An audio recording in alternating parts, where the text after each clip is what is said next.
Hello दोस्तों, स्वागत है आपका अपने यूट्यूब चैनल कुंडा एजुकेशन पॉइंट में। मैं धर्मेंद्र कुमार स्वागत करता हूं।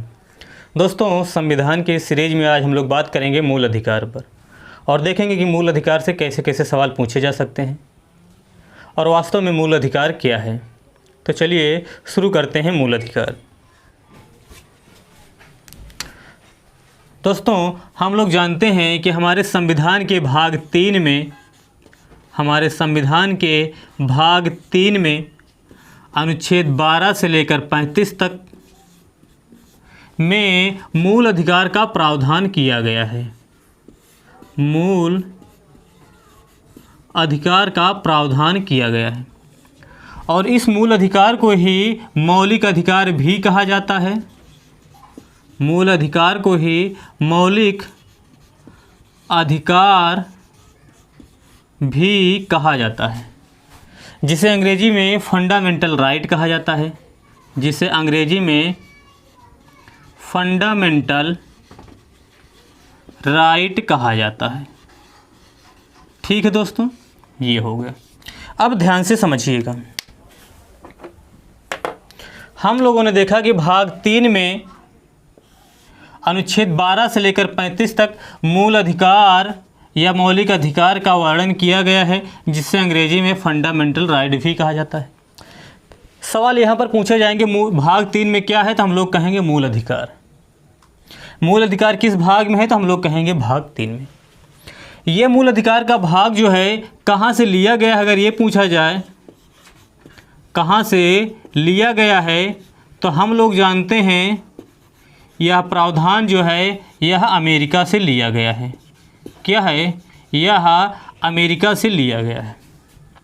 ठीक है दोस्तों, अब बात किया जाए इसका नेचर कैसा है या इसका स्वभाव कैसा है, थोड़ा ध्यान से समझिएगा।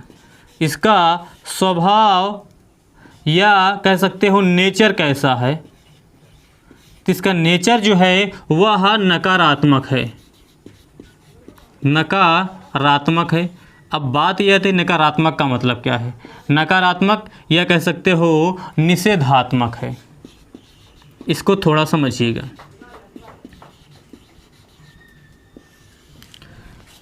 हमारे संविधान के अनुच्छेद 12 से लेकर 35 तक नागरिकों को कुछ मूल अधिकार दिए गए हैं और यह कहा गया है कि अगर ये अधिकार नागरिकों को नहीं दिया जाएगा तो नागरिकों का सर्वांगीण विकास नहीं होगा। और ये कहा गया है कि वास्तव में राज्य द्वारा इनके मूल अधिकारों का हनन नहीं किया जाएगा। राज्यों द्वारा इनके मूल अधिकार का हनन नहीं किया जाएगा। ठीक है दोस्तों, अब ध्यान से देखिएगा। इसे नकारात्मक या निषेधात्मक क्यों कहा जाता है? इसे नकारात्मक या निषेधात्मक इसलिए कहा जाता है क्योंकि यह ये बताता है कि वास्तव में राज्य क्या क्या नहीं करेगा। यह ये बताता है कि वास्तव में राज्य क्या क्या नहीं करेगा, इसलिए इसे कहा जाता है नकारात्मक या निषेधात्मक। ठीक है दोस्तों, अब बात किया जाए हमारे मूल संविधान में कुल कितने मूल अधिकार दिए गए थे, तो हम लोग कहेंगे मूल संविधान में, ध्यान से समझिएगा दोस्तों, यहाँ पर एक शब्द है मूल। मूल संविधान का मतलब क्या है, थोड़ा समझिएगा। जब भी मूल संविधान की बात किया जाए, इसका मतलब ये है कि ये एक ऐसे संविधान की बात कर रहा है जो 26 जनवरी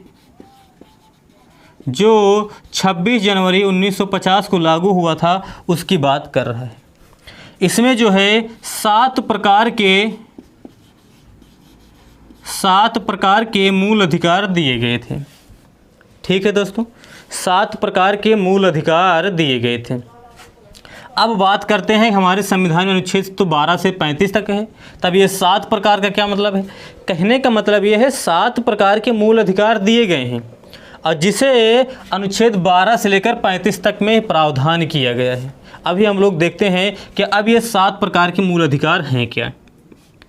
जैसे पहला, अनुच्छेद 14 से लेकर अनुच्छेद 18 तक है समता का अधिकार।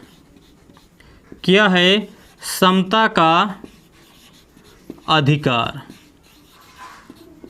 ठीक है दोस्तों, दूसरे नंबर पे बात किया जाए अनुच्छेद 19 से लेकर 22 तक है स्वतंत्रता का अधिकार।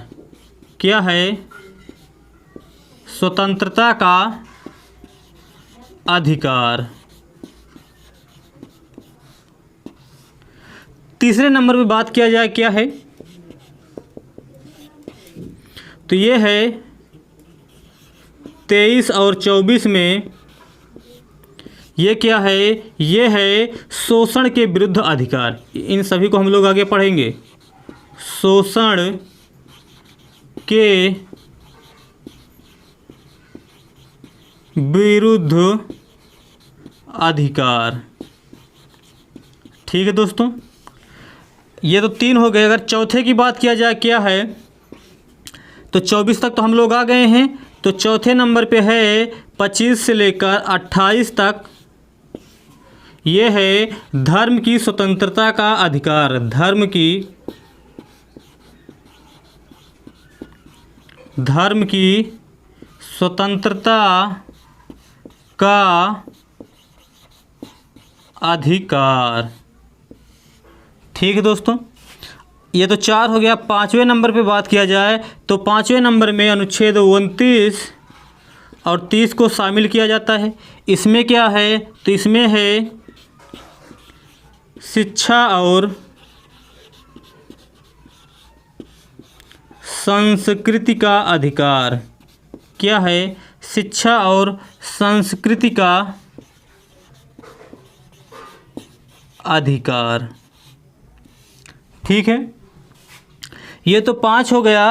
अब 6वें नंबर की बात किया जाए तो 6वें नंबर में सिर्फ एक ही अनुच्छेद है, वह है 31। इसमें क्या था? तो इसमें था संपत्ति का अधिकार। इसमें है संपत्ति का अधिकार। और दोस्तों हम लोग जानते हैं कि इसे जो है, इसे 44वें संविधान संशोधन 1978 के माध्यम से मूल अधिकार से हटा दिया गया। क्या किया गया? इसे मूल अधिकार से समाप्त कर दिया गया। और इसे रखा कहाँ गया? इसे रखा गया अनुच्छेद 300 के का में। यह क्या है? अब वर्तमान समय में यह मूल अधिकार नहीं है, अब ये हो गया है कानूनी अधिकार। क्या है अभी? कानूनी अधिकार। ठीक है दोस्तों, ये हो गया कानूनी अधिकार। ये तो 6 हो गए। अब 7वें नंबर की बात किया जाए, 7वें नंबर पर क्या है? तो 7वें नंबर पर है संवैधानिक, पूरा लिख देते हैं। किस अनुच्छेद में है? तो अनुच्छेद 32 में है क्या? मूल अधिकारों का, मूल अधिकारों का संवैधानिक उपचार। ये हो गया अनुच्छेद 32। अब थोड़ा सा समझिएगा दोस्तों। अब हम लोगों ने देखा कि 7 प्रकार के मूल अधिकार दिए गए हैं। अनुच्छेद 14 से लेकर 32 तक जा रहा है। कहाँ से जाके कहाँ से कहाँ तक? तो हम लोग कहेंगे ये 14 से जा रहा है कहाँ तक? 32 तक। फिर हम लोग ये क्यों पढ़ते हैं कि मूल अधिकार का संबंध अनुच्छेद 12 से लेकर 35 तक है? दोस्तों अनुच्छेद 12 से लेकर 35 तक तो ये बताता है कि वास्तव में क्या क्या मूल अधिकार दिए गए हैं। सॉरी, क्या है? 14। अनुच्छेद 14 से लेकर 32 तक तो ये बताता है कि वास्तव में क्या क्या मूल अधिकार दिए गए हैं। अब ध्यान से समझिएगा। अनुच्छेद 33, 34 और 35 ये बताता है किन किन स्थितियों में मूल अधिकार छीना जा सकता है। क्या बताता है? 33, 34, 35 ये बताता है किन किन स्थितियों में छीना जा सकता है। आगे हम लोग पढ़ेंगे तो और भी अच्छे से समझ में आएगा। अब हम लोगों ने देख लिया कि 33, 34, 35 तो मान लीजिए इधर हो गया। अब फिर 12 और 13 में क्या है? क्योंकि ये तो शुरू हो रहा है 14 से। तो दोस्तों अभी हम लोग आगे पढ़ेंगे तो हर एक शब्द में आएगा राज्य। तो 12 में राज्य को परिभाषित किया गया है। ठीक है। और 13 में ये कहा गया है कि अगर संसद द्वारा कोई भी नियम और कानून बनाया जाता है, कह सकते हो विधायिका द्वारा, या कह सकते हो सरकार द्वारा कोई भी नियम और कानून बनाया जाता है जो मूल अधिकार का हनन करे, तब उसे न्यायपालिका द्वारा शून्य घोषित कर दिया जाएगा। कहने का मतलब ये है कि ऐसा कोई भी नियम और कानून नहीं बनाया जा सकता जो मूल अधिकार का हनन करे। ये कौन सा अनुच्छेद बताता है? तो ये बताता है अनुच्छेद 13। तो इस प्रकार अनुच्छेद 13 और 12 और 13 भी हो गए और 33, 34, 35 भी हो गए। तो दोस्तों हम लोगों ने सबसे पहले ये देखा कि वास्तव में हमारे संविधान में ये जो मूल अधिकार है किस भाग में है, तो भाग 3 में है।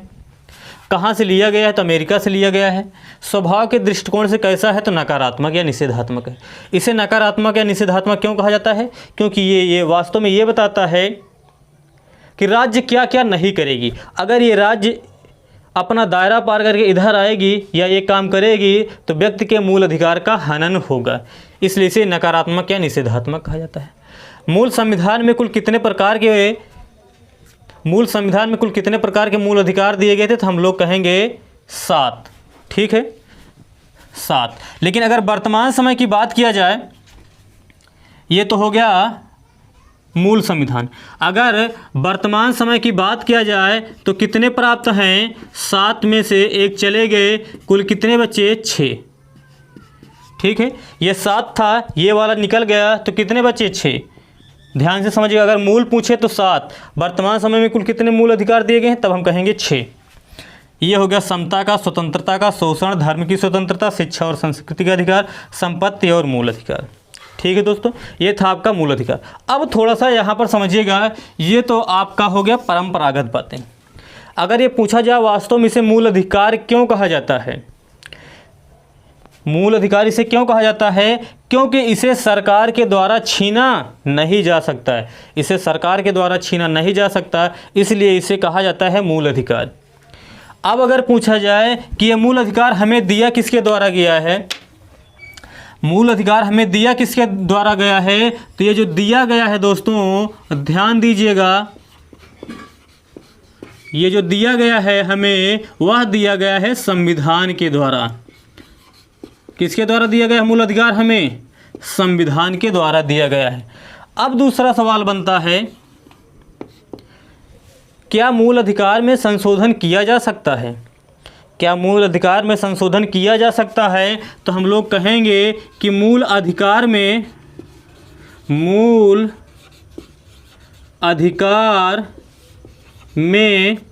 क्या हो सकता है? संशोधन क्या हो सकता है? हो सकता है। किस अनुच्छेद के अनुसार संशोधन होगा? तो हम लोग कहेंगे 368 के अनुसार मूल अधिकार में संशोधन हो सकता है। लेकिन जब भी मूल अधिकार में संशोधन किया जाएगा तो ये देखा जाएगा कि वास्तव में संविधान का मूल ढांचा जो है वह नष्ट नहीं होना चाहिए, क्योंकि हम लोगों ने पिछले ही क्लास में देख लिया था कि 1973 में जब केशवानंद भारती बनाम केरल राज्य का केस आता है और उसमें जब फैसला आता है तो ये कहा जाता है कि प्रस्तावना ही नहीं, संविधान के किसी भी भाग में संशोधन किया जा सकता है।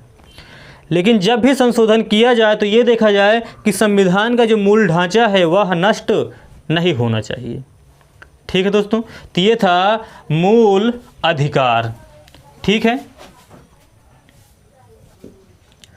दोस्तों, अगर ये पूछा जाए, थोड़ा सा कॉन्सेप्ट पे चलते हैं, ये वास्तव में एग्जाम में पूछा नहीं जाएगा, वैसे समझ लीजिए। ये मूल अधिकार है क्या? ये जनता होती है, ये मान लीजिए आपका क्या है, ये देश है, और देश में शासन व्यवस्था किसके द्वारा चलाया जाता है? तो सरकार के द्वारा चलाया जाता है। ठीक है,